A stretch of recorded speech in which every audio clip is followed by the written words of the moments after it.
You are listening to Ayomide, where complex idea becomes simple. There's a person sitting at a desk right now. The task in front of them is important. They know it is important. They have known about it for days, maybe weeks. They open the document, they stare at it, they close it. They pick up their phone, they scroll, they put it down, they open the document again and stare. Now, here's what most people would say about that person. They would say they are lazy. They would say they have no discipline. They would say they just need to try harder. But here's what the research actually says. Procrastination is not a time management problem. It is not a discipline problem. It is not a laziness problem. It is an emotional problem. And the moment you understand that, everything about how you deal with it changes. Let me explain. In 2013, a physiologist named Fuchsia Sirius conducted research on why people procrastinate. And what she found out surprised almost everyone. Procrastinators were not less motivated than other people. They were not less intelligent. They were not less capable.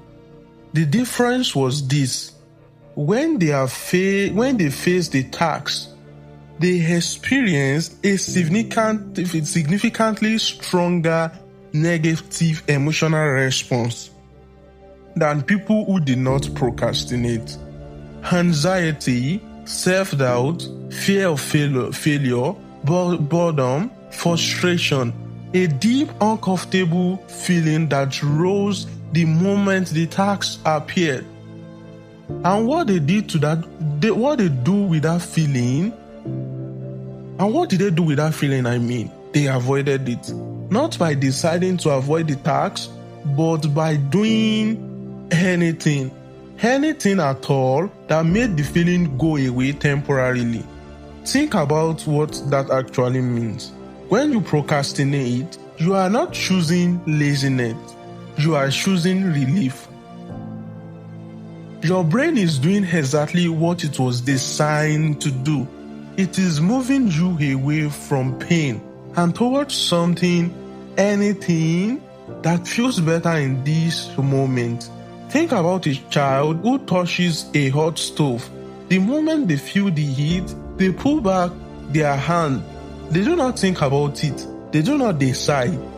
The brain simply protects them from pain as fast as it possibly can. Procrastination works the same way.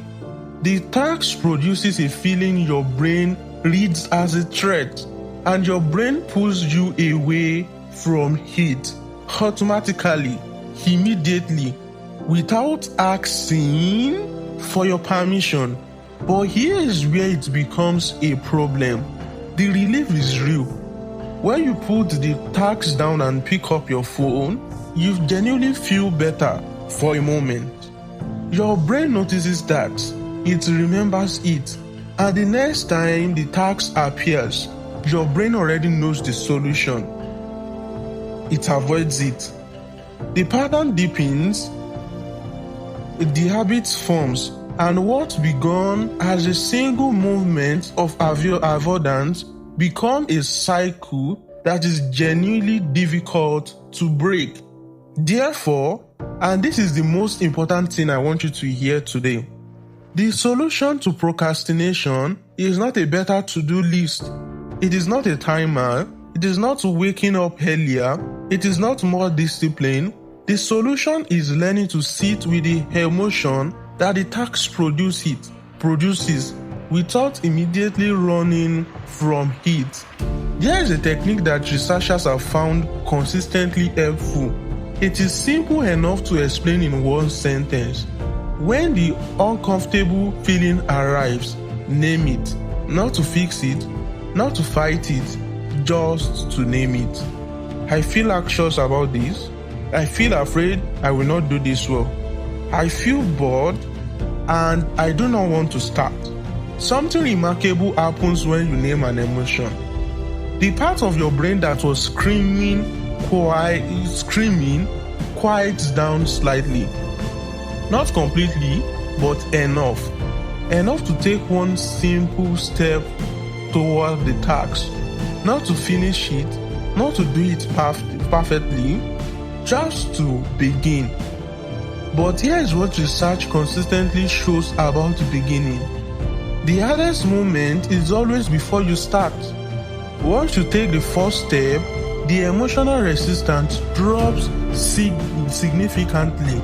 The brain that was convinced the task was a threat begins to relax, and the work that felt impossible from outside becomes manageable from the inside. There is a name for this phenomenon. It is called the Zeigarnik effect.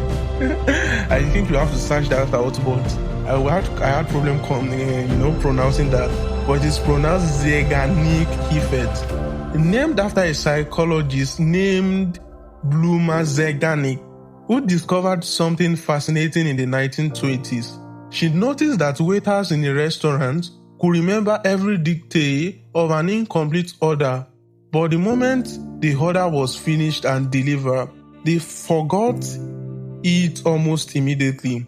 The brain, it turns out, holds on to unfinished tasks.